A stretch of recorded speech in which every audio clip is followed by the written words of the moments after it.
Mr. Calvin. I just wanted to add two comments, Ms. Councilmember Tsukamoto.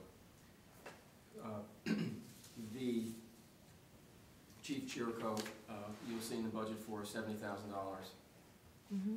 Lieutenant Trionello for, I believe, $69,000, and it is my understanding that Sergeant Jones will be on payroll throughout 2009. So once again, just add to Mr. Cody's statement. 2010 will finally reflect all of the savings. And also to, in the case of Mr. Conley's comment with the third dispatcher, I was directed to add that by Mr. Cody in December prior to the knowledge that Mr. Jones would be on the payroll throughout 09. Well, I think we did okay. As of today, with some negotiations through the chief and Lieutenant Dackerson, we negotiated the termination date of payroll. So Sergeant Jones was very flexible and would leave our payroll on December 31st. So the goal is to establish the principle. So on December 31st, Sergeant Jones would be off payroll, and on December 31st, in theory, we could have pre-selected the dispatcher. So on January 1st, the new person will be ready to go. We have 3 dispatchers on January 1, 2009. And that's thanks to the chief's relationship with Sergeant Jones. There was a potential for additional accrued time that was negotiated away today, late this afternoon by the chief. Mr. Dunham. Yeah. I want to start, Chief, by commending you for what you've done.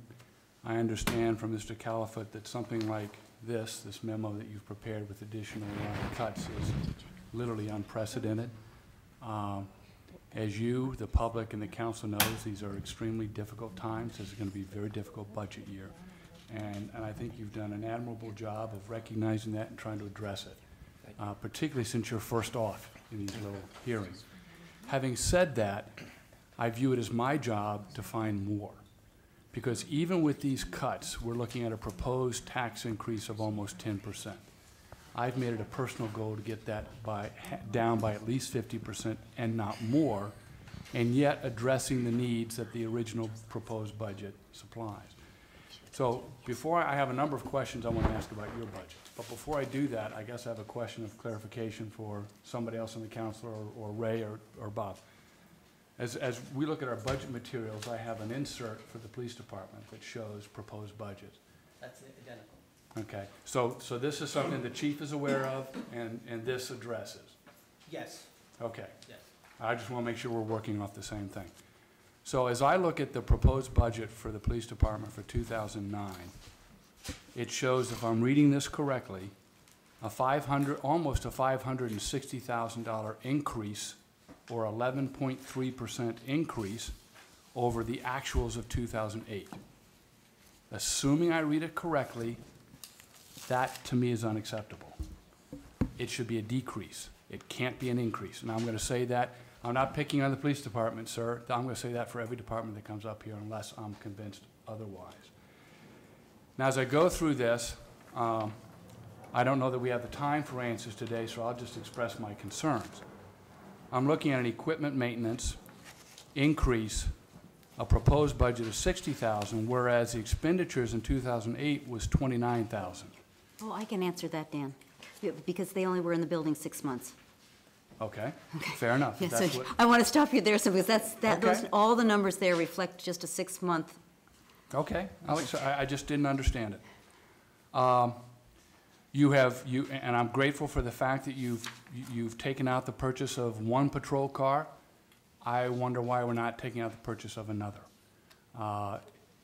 Look, I assume you need 3, so I'm not challenging the need, but we've all got to cut. And so my question is, can we cut another police car? That's another $26,000 or $20-some thousand. Get 1, get another one next year, get another one next year, again.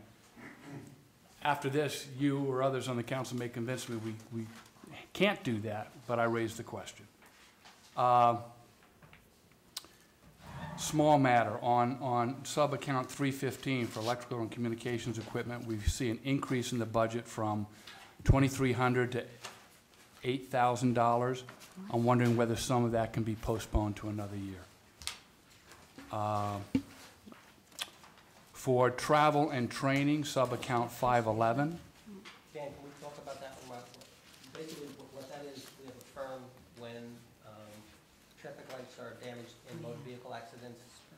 Yeah. Instead of it being That's paid out of electric utility, it's an item that's hard to estimate because we don't know how many vehicles will crash into our traffic signals. So what we do is we pursue through John's department by issuing summonses, and then we pursue the insurance carrier. So eventually we recover these dollars We get it from back, the drivers. okay. And the reason it was increased is because last year the expenditure actually exceeded what we had allocated because we had 2 accidents, but they took out 2 lights. So that's the reason. Well, it's a small matter anyway. It's a small matter. Small but amount it's anyway. an important one. And the last thing on the personnel piece of it, and again, I think what you're doing with the dispatchers is a really good thing. This shows salaries proposed and current, but it doesn't show percentage increases. They're all over the 2% that we seem to be using as a guideline for borough employees. Union. Union, 4%. Well, I still wonder whether we can address that. So maybe I could talk about that. Unfortunately, we have contractual obligations with 7 bargaining units through December 31st, 2009 that were negotiated 3.5 years ago when things were better. We obviously would not be negotiating those same terms at this point. And those provide raises that are reflected in the salaries are just basically reflecting contractual obligations through December 31st, 2009. We met with all unions, asked to reopen all contracts, were rebuffed in that process. So obviously, the new negotiating round, we will try to address that. Obviously, we can't afford that moving forward, and we'll do the best we can. Okay. So thank you. But the bottom line, again, for me, is I see a proposed budget with over an 11% increase.